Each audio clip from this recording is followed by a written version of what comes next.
Dabar kviestume šių rūmų šeimininką, Lietuvos banko valdybos pirmininką Vitą Vasiliauską sveikinimo žodžiui. Mr. President, Governor, ladies and gentlemen, we are very pleased to welcome you to the Bank of Lithuania for this unique, historic and symbolic event. To open the event, Governor Vitas Vasiliauskas would now like to say a few words of welcome.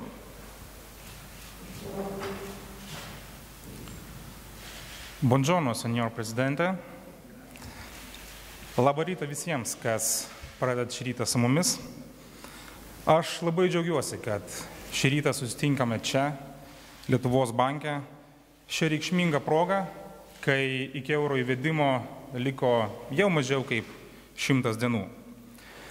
Tikrai nėra kas slėpti, šis metas mums yra intensyvus, įtemptas, ir nepaprastas, rikiuojant paskutinius darbus, kurie liko iki Lietuvai prisijungiant prie eurozonos. Šio žingsnio tikslą ir prasmę esame aptarę ne kartą įvairiose susitikimuose, įvairiais aspektais, įvairiose kontekstuose. Mano įsitikinimu, tiksliausiai šio euro žingsnio prasmę apibūdina 3 geri lietuviški žodžiai. Tai laisvė, vienybė, gerovė. Todėl neatsitiktinai šiuos 3 žodžius mes ir iškalėme ant 2 eurų monetos. Lietuva visiškai laisvų pasirinkimų prieš 10 metų įstojo į Europos Sąjungą. Natūralu, kad tada stodami mes pasirinkom ir savo ekonominę ateitį.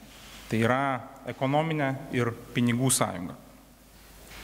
Aš esu įsitikinęs, kad su bendraja jau 19 valstybių valiuta, nuo sausio 1 be jokios abejonės, mes dar labiau integruosimės į Europos branduolį.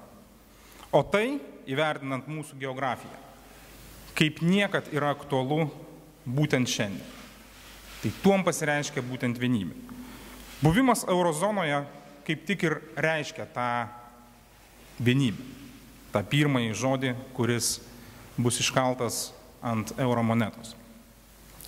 Vienybė su likusiomis 18 valstybių, o taip pat ir Baltijos šalių vienybė, nes mes kartu su Latvija ir Estija 3 šalys Baltijos regione turinčios vieną valiutą.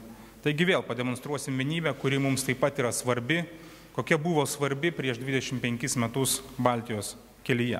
Ir kaip niekad be jokios abejonės svarbi dabar. Be jokios abejonės, mano giliu įsitikinimu, Europos vienybė yra neįmanoma be bendros vertybių sistemos, be panašių ekonominių ir socialinių standartų.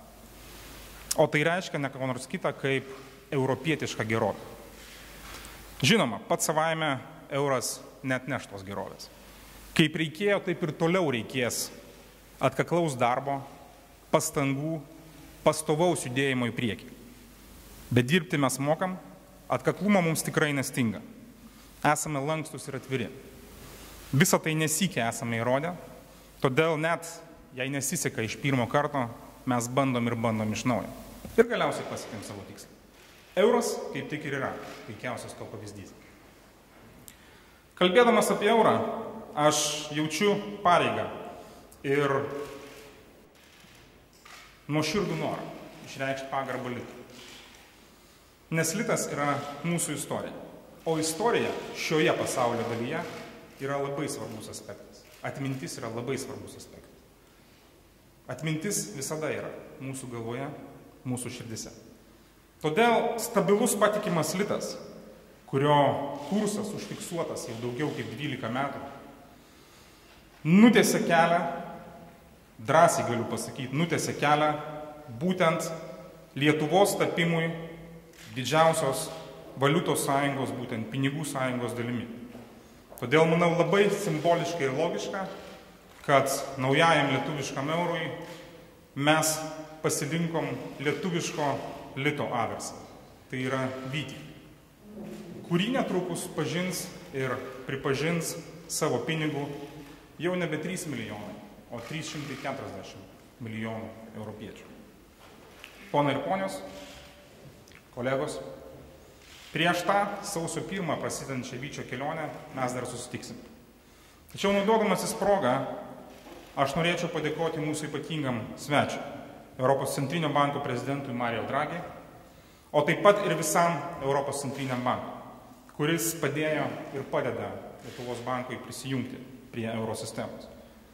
Aš neturiu jokių abejonių, kad mūsų šalis bus atsakinga ir aktyvi euro šeimos narė.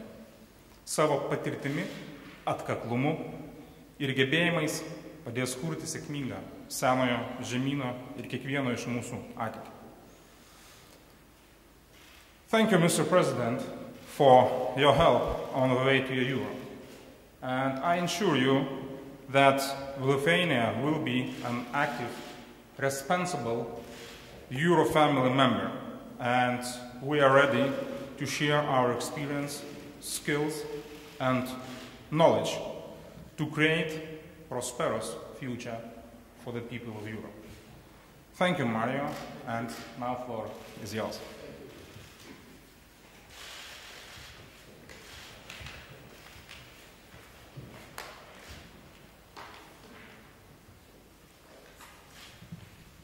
Dear Chairman Vasilauskas, ladies and gentlemen, it is a great honor to welcome Lithuania into the euro area.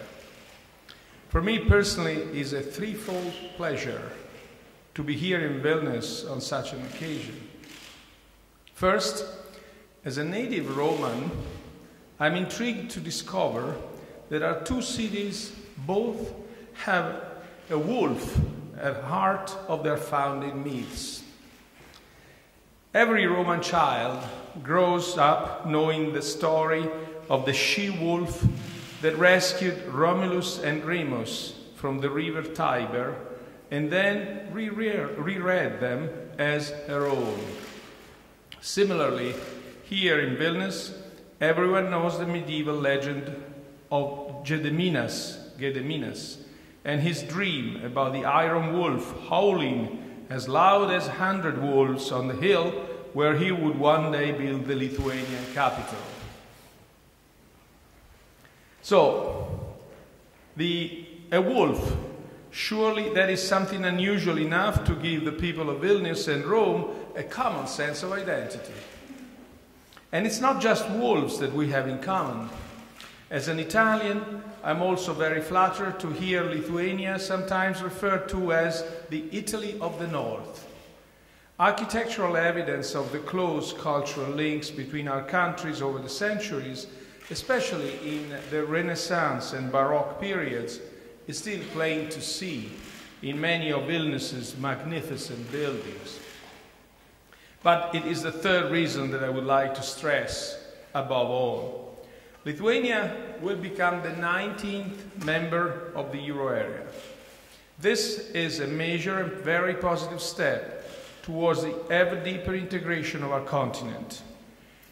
Joining the euro area is a momentous commitment to the future, built upon but never denying the long, proud histories of our individual nation states. It is by drawing ever closer together, sharing sovereignty as we are preparing to do here on a matter as crucial and sensitive as the currency, that we will consolidate our European Union. And it is through this process of integration that we will fulfill our mission of making Europe stronger. Adopting a new currency is not easy. And taking such historic decision to share sovereignty over a country's currency and banks is no small matter. But we are confident the Lithuanians will achieve this changeover successfully. The ECB will be conducting a communication campaign to tell the people of Lithuania about the new currency, explaining the banknotes and the coins, and focusing in particular on the security features that are so essential to maintaining people's trust in their money.